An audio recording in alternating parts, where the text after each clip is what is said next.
ท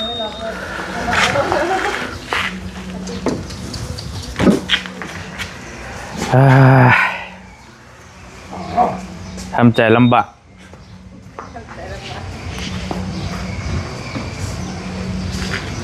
ไปหายได้นะจะหายได้อย่างรถไฟเอาคือสิได้เวลาแล้วอยู่ร่วมกันมาหลายปีแล้วลูกหละลูกกกคนนั้นลูกหละฉลาดลูกหละแล้วมันสิได้อยู่นะใช่กระเจว่าอยู่หันบ่ได้อยู่แบบว่าใกล้บ่มันเม็ดหนึ่งผมว่าเม็ดหนึ่งเม็ดหนึ่งมันสิหอดใช้เม็ดหนึ่งแม่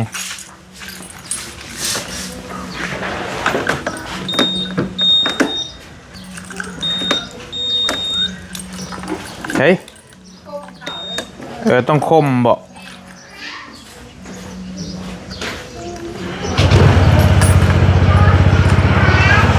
บ่ได้ไปใช้พอบ่ได้ไปใช้ลูก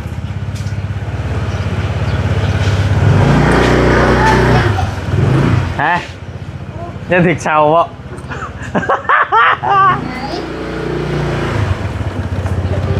ชะเนาะรถเห็นว่ารถไหม้ก็ได้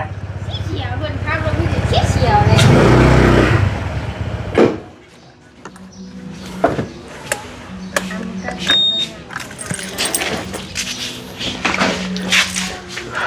โอ้เพื่อนพระเห็นรถเพื่อนนะเฮ้ยว่าเห็นนุ่มเธอบ่เบลนะเห็ดนี่บ่ได้ฮะสบายดีเด้อพี่น้องเด้อสบายดีตอนเที่ยงบรรยากาศช่วงเที่ยงพอดีบอลลี่กำลังกลับมาแต่งานดองพี่น้องอะไรสิมาว่าเรื่องรถเรื่องล่างน้อยนึงก่อนพอดีบอลลี่สิขายรถคันเก่าออกพอบอลลี่ซื้อคันใหม่เด้ซื้อคันใหม่แล้วแต่ก็ตั้งใจว่าอยู่แล้วว่าคันเก่าจากไหนเขาก็ต้องขายสิขายคันเก่าซื้อคันใหม่แหละแต่ว่าเขาซื้อคันใหม่ก่อนเดี๋ยวจะมาขายคันเก่าคล้ายๆรถใหญ่บอลลี่แหละก็ซื้อคันใหม่มาเลยจะขายออกนะพี่น้องเลยคือบอลลี่สิขายให้เบาเงาขายให้มู่กันเองนี่แหละเพิ่นอยากได้รถคันเก่าเพิ่นมาเพิ่นก็รถคันเพิ่นมีรถคันเดียวบ่ในเฮือนเพิ่นมันก็บ่ดีแน่แหละรถเพิ่นรถเวฟคันนั้นก็มันอยากเท่อย่างหยังแน่แล้วก็เพิ่นว่าอยากได้คันนี้ไปเสริมเพราะได้ให้เมียเพิ่นส่งลูกไปโรงเรียนแล้วก็เพิ่นอาจจะเอาคันนั้นไปเล่นเวียกบ่รู้ว่าแนวใดแหละนะเพราะว่าบ่ยาเพิ่นก็ต้องได้ใช้รถมอไซค์แล้วก็มีลูกก็เข้าโรงเรียนแล้วก็ให้เมียไปส่งลูกนี่นะก็ใจหายว่ำๆอยู่สิขายก็เชื่อแนวใดขายแต่ว่าบ่ยาเพิ่นก็เพิ่นบ่มีเงินเพิ่นว่าแบบเพิ่นสิขอผ่อนเอาเพิ่นก็เว้าอยู่ว่าข่อยบ่ได้มีเงินเป็นก้อนให้เจ้าเลยข่อยสิให้เดือนละเล็กเดือนละน้อยก็บ่ว่ากันติว่าลีก็เลยว่าบ่ว่ากันมีแต่ปันกันใช้นะพอบอลี่ก็ได้ขั้นใหม่แล้วอะไรก็ปันกันใช้พอได้เงินมาตื่มกันกับขั้นเก่าแหละพอบอลี่ซื้อขั้นนี้มันก็แสนปลายล่ะพี่น้องแสนปลายแล้วก็ขายตัวเก่าพอได้เงินมาตื่มกันพี่น้องเนาะจักสิว่าแนวใด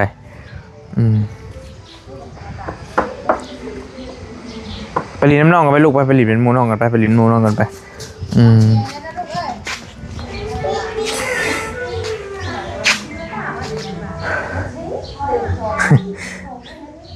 บอลลี่ซื้อรถคันนี้หันตั้งแต่บ่ได้เอากับแม่น้องยุลิตั้งแต่บ่ทันได้มาอยู่น้ำกันพี่น้องเขาอยู่น้ำกันจักปีเลย2018บ่ปี2018บ่เขาอยู่น้ำกันนะโอเค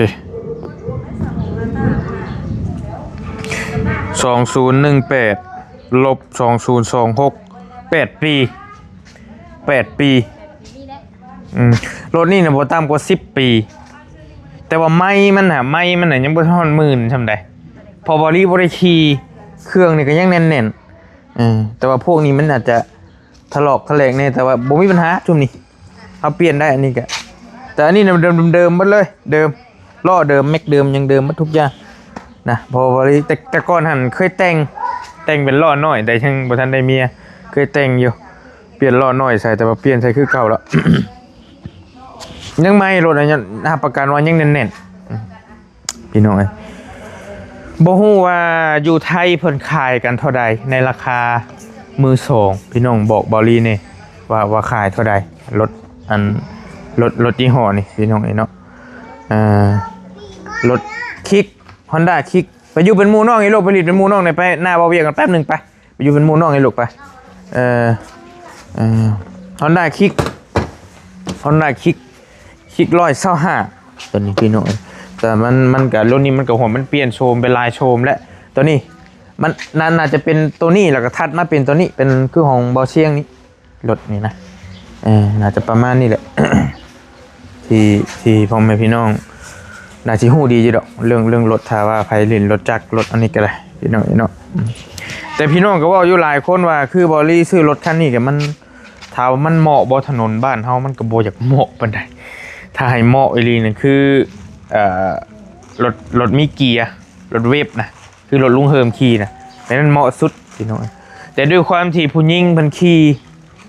นี่ก็มันต้องใช้รถออโต้แต่ว่ากับส่วนตัวมักนี่ บอลี่ก็มักแบบนี้นะแต่ว่าก็ขี่ได้สบายบ่ได้ว่านี่พอปานใดแต่ว่ายามฝนนั่นแหละทางมันมืนนะเฮาก็มันเปื้อนเฮาก็หยุดก่อน แต่เพิ่นกำลังเทคอนกรีตออกมาอยู่พี่น้องแต่คอนกรีตแล้วก็สบายดอกทางคอนกรีตออกมานั่นก็ได้บอลี่สิขายให้บ่ยาวขายจักสิบ่นั่นแหละขายให้ราคาถึกราคากันเองน่ะขายให้ถึกเลยแต่บ่ขอว่าสิขายให้เท่าใดนะแต่บ่ฮู้ว่าอยู่ไทยเท่าใดเพิ่นขายกันนี่บอกบอลี่นี่มือสองสภาพใหม่นะพี่น้องถ้าว่าเฮาซื้อใหม่ๆเลยนี่คือป้าจะซื้อเท่าไรรถเจ้านะป้าซื้อเท่าไรรถเจ้า70,000 ปลายบ่แต่ว่าเดี๋ยวนี้บ่ได้แล้ว8 ปลายสิฮอด9แล้วบ่เดี๋ยวนี้นะอยู่ลาวได้พี่น้องเอ้ยแต่อยู่ไทยคือว่า 60,000 กว่าๆนี่แหละนี่นะถ้าจำบ่ผิดถ้าอยู่ไทยนะแม่บอกว่าอยากได้คันนี้จะวางเอาบอกมัน ขายบ่รถโตบอกคำเจ้าถ้าแบบนี้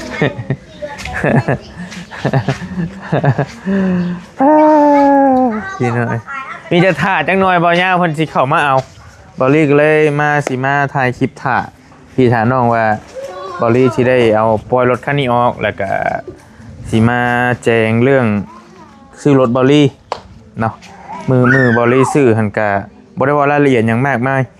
คือรถนี่บอลลี่ซื้อสดราคาเงินสดราคาอยู่บ้านเฮาพี่น้องก็ถามมาหลายอยู่144,000 บาทพี่น้องเป็นราคาเงินสดเลยเงินสดแต่ถ้าเงินดาวก็อีกราคาหนึงก็เพิ่นบอกไปแล้วแต่เฮาวางหน่อยวางหลายวางอย่างต่างๆเนาะแล้วแต่ว่าเฮาวางเงินดาวเท่าใดนะแต่ว่าก็ขั้นต่ำคือว่า 20% บ่หรือเท่าใดนี่แหละบอลลี่ก็บ่ฮู้ว่าอันบ่ได้ถามรายละเอียดเรื่องดาวนะตัวนี้ก็ได้มีแต่เอาซื้อสดแต่ว่าเห็นน้องนิ้วดาวคือว่า 20% นี่น้องนิ้วดาวก็ได้ถ้าเฮาถอกหลายก็ดอกเบี้ยก็น้อยแล้วก็ผ่อนก็เดือนน้อยๆนะแต่ของเท่านิ้วผ่อนคือว่าประมาณเดือนละ 5,000 บาทนี่แหละเป็นผ่อนนะ3 ปีคือว่าสัก3 ปีหรือ2 ปีนี่แหละพี่น้องหลายคนก็ส่งคำว่าลายโยวารี่คือร่ำรวยแท้เอาเงินมาจะใช้ซื้อรถซื้อล่างว่าซั่นนะพี่น้องได้เงินได้ทองมาจะใช้เอาบ่แม่น บางคนก็ว่าบอลี่อันโกงเอาเงินน้องลี่นะเงินน้องลี่ที่เพิ่นผ่าตัดนะจะว่าเอาเงินน้องไปซื้อรถจักรมาเฮ็ดลิ้นบ่เลยว่าจักนะพี่น้องเพิ่นก็เว้าไปต่างๆนานาเนาะบอลลี่เฮ็ดช่อง YouTube มากันหลายปีพี่น้อง2-3-4 ปีแล้วก็บอลลี่มีแฟนเพจอีก2แฟนเพจของบอลลี่กับ2 ช่อง2 ช่องแต่ก่อนหันบอลลี่ตั้งใจสิเก็บเงินได้เงินจากแฟนเพจนั่นแหละเพราะว่าได้เดือนละ10,000 ปลาย บางเดือนก็ได้8,000 9,000ตั้งใจว่าสิเก็บไว้ซื้อรถนี่แหละแต่มันเก็บบ่อยู่มันก็เฮาออกมาเฮาก็ใช้จ่ายไปนำนี่นะบอลลี่เฮ็ดแฟนเพจ2ช่องเฮ็ดช่อง YouTube อีก2ช่องเป็น4ช่องพี่น้องเอ้ยรายได้ก็มาจากหั่นแหละจากได้จากยอดไลค์ยอดแชร์ยอดเบิ่งจากพี่น้องเบิ่งให้นี่แหละเฉพาะเงินที่บอลลี่ได้จากแฟนเพจในก็น่าจะเกือบพอแหละคันนี้นะถ้าบอลลี่เก็บไว้ซื้อนะได้จากแฟนเพจที่บอลลี่เฮ็ดเพจพอบอลลี่เฮ็ดเพจนำเพจบอลลี่มันก็ได้เงินนะได้อยู่บางเดือนก็ได้อยู่20,000ปลายก็มีบางเดือนก็ได้10,000ปลายบางเดือนก็ได้7-8,000แต่บอลลี่ก็แบ่งให้อ้ายแล้วเนี่ยอยู่ฝั่งไทยเพราะว่าให้อ้ายเราเป็นแอดมินให้อ้ายเราคุมเพจให้ทั้ง2เพจเลยพี่น้องเนาะบอลลี่ก็เก็บเดือนละ10,000ปลายเดือนละ7-8,000โฮมไว้คันสิตีแล้วก็คันนี้เกือบพอคันชื่อว่ารถคันนี้แหละกับบอลลี่เงินได้เงินมาจากใส่คือเงินจากแฟนเพจแล้วก็เงินจาก YouTube นั่นแหละผสมผสานกันคันสิตีใช้กันง่ายๆนะรถที่บอลลี่ซื้อคันนี้พี่น้องก็เฮาเก็บกำเก็บออมรอมริดมาแหละก็เป็นเงินจากน้ำผักน้ำแรงที่บอลลี่เก็บมาหามาด้วยตัวเองส่วนเงินการช่วยเหลือก็คือเงินช่วยเหลือเนาะบอลลี่บ่เคยว่าสิไปเฮ็ดแนวที่มันบ่ดีน่ะคือเงินน้องลีบอลลี่ก็ไปแจ้งเพิ่นแล้วมื้อน่ะมันเหลืออยู่ 22,500 บาทนี่บ่เงินน้องลีน้องร้อยหั่นน่ะพี่น้องเอ้ยประมาณนั้นแหละส่วนเงินนี่ก็เป็นเงินที่บอลลี่หามาด้วยตัวเองเนาะได้จากพ่อแม่พี่น้องเบิ่งโฆษณาให้เบิ่งคลิปให้แหละบ่ว่าสิเป็นทางแฟนเพจแล้วก็ทางช่อง YouTube เนาะเพราะว่าหลักๆก็ YouTube แต่ว่าแฟนเพจบอลลี่ก็ได้คือกันแต่ว่ามันก็ได้บ่หลายเพราะได้เติมน้ำมันนะพี่น้องเอ้ยประมาณนี้เนาะหลักๆประมาณนี้แหละมีแต่ถ้าเบาเหย้ามาเอาคือนี่ก็ใจหายบ่มเสียดายเลยก็คันสิเก็บไว้ก็มันสิบ่ได้ขี่นะแบตก็สิเสื่อมมันยังก็สิเสื่อมไปก็เลยว่าเฮาบ่อยากตะนี่หลายนะบ่อยากขี่ที่หลายกับปั่นกันขี่มี2ปั่นกันแบ่งปั่นกันบ่ยาวเพิ่นก็มีความจำเป็นที่ต้องอยากใช้คือกันนะก็ต้องได้ใช้ก็แบ่งปันกันให้แหละพี่น้องให้หมู่ให้คู่ใช้กันว่าคนอื่นคนไกลเฮาก็บ่อยากปานใดแล้วอันนี้หมู่คู่กันเองก็เอาไปใช้เงินก็บ่ได้เอานำนะมียามใดก็จังค่อยว่ากันแบ่งปันกันพี่น้อง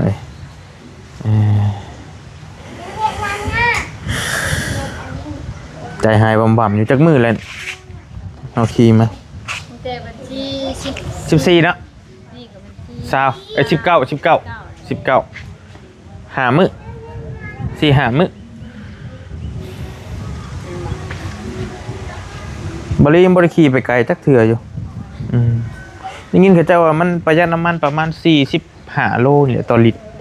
นี่ตัวนี้160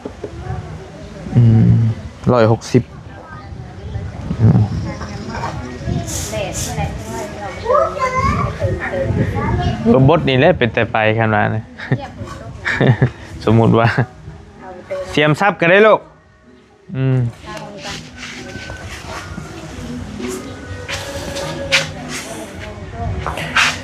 คือทั้ง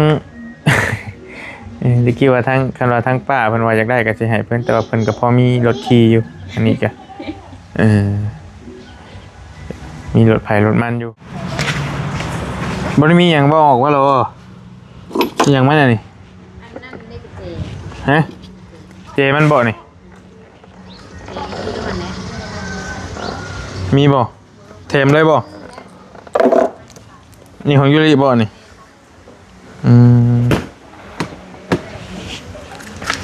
เบิร์กบอลลี่สตาร์ทเครื่องให้พัง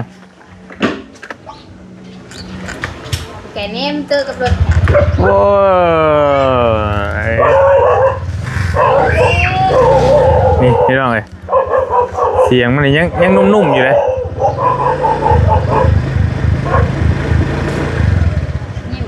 นิ่มได้ยังนิ่มๆได้พี่น้องย่อมหับเลยเสียงยังแบบทุบมันทำสิขี้ อืม เอาไปเลย ไปเลยบ่ขี่ไปเลยบ่สตาร์ทง่ายเข้ามาได้นี่ ว่าตัวนี้พยายามสตาร์ทยากน้อยหนึงจะมันเป็นไปใช่เฮาต้องคมมาเหงามันนี่น้อยหนึงตัวนี้ เอา นะ คืนเท่าหน้าบ้านเนี่ย บ่เฮาต้องคมมาเหงามันพี่นะจะเป็นได้แต่บ่เข้าใจคือกัน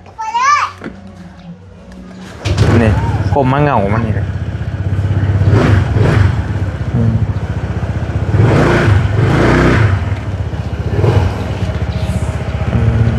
เด็กสตาร์ทยากน้อยหนึงก็ได้อยู่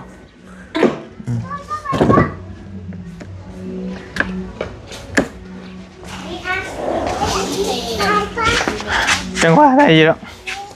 ไปมีแต่ประมาณนี้แหละพี่น้องสิเปลี่ยนเจ้าใหม่เดี๋ยวให้บ่าวย่าเพิ่นมาเอาก่อนแล้วจังสิล้มน้ำเพิ่นจักหน่อยแล้วก็จังว่ากันฝนก็สิมาแล้วฝนก็ได้ไปเบรกคอยลิ้นได้ลูกทายกันลิ้นดีชายเปื้อนมาเลยพี่น้องเอ้ยฝนก็สิตกบ่าวย่าเพิ่นส่งมาบอกว่าจักสิได้มาบ่ได้มาว่าซั่นยันว่าฝนตกในกับปานนั้นก็บ่ได้มาก็แม่นสิเอามือใหม่นะเพิ่นก็สิเอาอยู่เรื่องเอาแต่ว่าเพิ่นสิมาเอามือใหม่ว่าซั่นพี่น้องเอ้ยเนาะตามเพิ่นเว้าหั่นน่ะแต่ก็อย่าละจังค่อยว่ากันนั่นใดก็ได้มีแต่บอลี่สิเดินทางขึ้นเหนือก่อนเก็บเสื้อผ้าให้หน่อยเฮ้ยฮะเก็บเสื้อผ้าให้แน่ว่ะเดินทางขึ้นเหนือก่อนพี่น้องเอ้ย ก็คนใช่ไหมติ๊ก ดอ กล้าก็คนใช่มันเย็นแล้วบัด สามสิซุ่มไฟบ่ดับใครอยู่ดอกเนาะ มาที่ดูเลยมาเขาเหลือพลังนะมา เอ๊ะอันนี้เอ๊ะมาเปรี้ยงมาแล้วนะมาแล้วป้าไอเบลรถต้องงานแล้วบัด จะเป็นกับพูดเถื่ออะไรอยู่ มาลูกมา เบล บายดีกันสบายดีกัน พูดแฉะไปนั่งมือมาลูก ล้างมือก่อนเร็ว ไปนั่งมือลูก ดินชาย นั่งมือ นั่งมือไปลูก ล้างมือไปล้างมือไป เช็ดเอาหรอ เช็ดเสื้อติ เช็ดจะเช็ดจะลูกไว้ ไปล้างมือบ่ล่ะ สายอยู่ลูกเปิดแล้ว รุ่นนี้มันยังมีแต่รุ่นนี้อยู่บ้านเฮาพี่น้องถามเขาเจ้าแล้วมื้อน่ะรุ่นออกใหม่กว่านี้ก็มีแล้วแต่ว่าเขาเจ้ายังบ่นำเข้าบอกบ่ฮู้ว่าเป็นหยังคือกัน เดี๋ยวจะไม่ต้องเปลี่ยนเพื่อน ปีใหม่กับแบบนี้ปี2026กับแบบนี้นะ ล้างตีนคนนั้นเบล ตามถามห้านเพิ่นมื้อน่ะไปล้างไป แต่มันมีคิกนี่มันมีรุ่นใหม่แล้วใหม่ล่าสุดน่ะมันมีอีกแบบหนึงพี่น้องปีใหม่ๆเลยแต่พี่น้องฟังไทยน่ะสิฮู้ดีอยู่ดอกแต่ว่าอยู่บ้านเฮาน่ะยังมีแต่แบบนี้อยู่อันนี้คือใหม่สุดแล้วรุ่นใหม่สุดแล้ว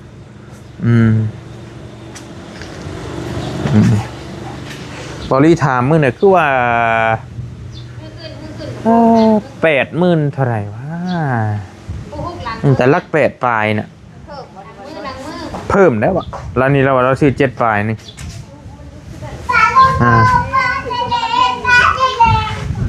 บ่ได้บ่ตั้งขึ้นมันตั้งขึ้น เอามาใหม่เช็ดน้ำมันแหน ตั้งขึ้นคือเขาชื่อรถให้พ่อเฒ่าได้แต่65,000บ่ไปชื่อก็เดี๋ยวนี้บ่ได้ได้60,000รถเวฟน่ะ เช็ดถึงนาที แม่น เช็ดเป็ด ลักเจ็ดน่ะ ลักเจ็ด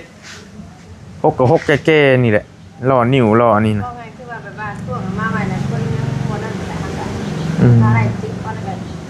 เบื่อขึ้นไปหรอ 75,000เฮ้ยถามมื้อน่ะรถเวฟนะเวฟ100น่ะแต่ล้อแม็กได้เลยล้อแม็กตัวใหม่ล่าสุดเลยล้อแม็ก75,000ขึ้นหมดเลยนะรถน่ะขึ้นแทบจะว่าทุกรุ่นเลยแม่น เผลอๆฮอดแสนนี่จังปี2ปีนี่อันนี้นะ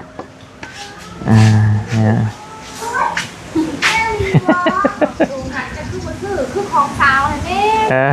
จะมาได้ถูกแซนปลายอุ้ยแซนปลายนึง แต่ว่าบอลี่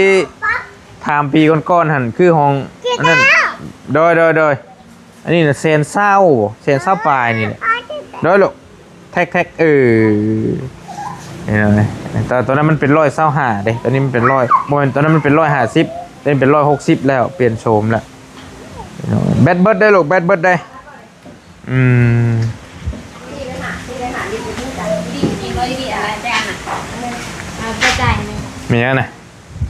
ขายขนม มีขนมป่ะ ขายขนมกัน เอา ทำวิธีอันหนึงก็หาพันเนาะ เฉพาะคนถือผ้าจริงๆนะ เนี่ยเที่ยว มาแล้วเฮงมันบ่ไปหมดเลยเหนื่อย ซื้อขนมมือขายได้อยู่นี่ได้ป่ะ นี่ว่าหาพันน่ะ มีคือมีอยู่ ได้ จะบอกอย่างนั้นก็ปะ บ่มี ป้าจ่าย จ่ายแต่บ่มีแล้วบัดบ่มี เอาเฮง โอ้มาเดี๋ยวได้เฮ้ย บอกให้หนูเลยมองบนเพื่อนเลยเพื่อนกันบอก ป้าจังว่ากัน พอดีถึงเพื่อนลูกบ้าน ไปเก็บเสื้อให้พ่อในอยลูกเดินทางก่อนบริกระดาบัดนี่ เก็บเสือไปในบ้านแห้งแล้วเขาว่าค่ะที่โต๊ะก็โต๊ะรอบเช้าเลยอย่างเมื่อไปส่งลูกเรียนทำเขาแห้งเลยพาถึงเพื่อนลูกป่ะคือไปเก็บเสือพ่อให้กระเป๋าป่ะมาแล้วต้องบอกว่ามาจะได้ไปโรงพยาบาลนี้ นี่เขาเพื่อนน้ำเถอะ ใหญ่ไปรอถึงเพื่อนน้ำแล้วลูกป่ะถึงเพื่อนครับป่ะมาถึงบ้านถึงไงเสียหาลูกเสียนั่นเลยเขาขี่นั่นเลยจะปวดขี่เลยเราขี่แล้ว ไปเก็บเสื้อให้พ่อในอยเด้อโอเคพี่น้องอยู่ดีมีเฮงมีแต่บริขอโตวเดินทางก่อนบัดนี่เก็บเสื้อเก็บผ้าแล้วก็จังสีเดินทางน่าจะไปก็บ่ย่าเพิ่นว่าสิเดินทางไปนํเดินทางขึ้นเซโปนไปแจกเครื่องแจกของอยู่พุ่นก่อนบริก็มีเงินทางเอื้อยใจะดีทั้งอ้ายใจะดีเพิ่นฝากไว้แล้วก็สิซื้อเครื่องของไปแจกแล้วจังค่อยว่ากันนะพี่น้องเนาะอยู่ดีมีเฮงโชคมาร่ำรวยบ๊ายบายพี่น้องเจอกันโดย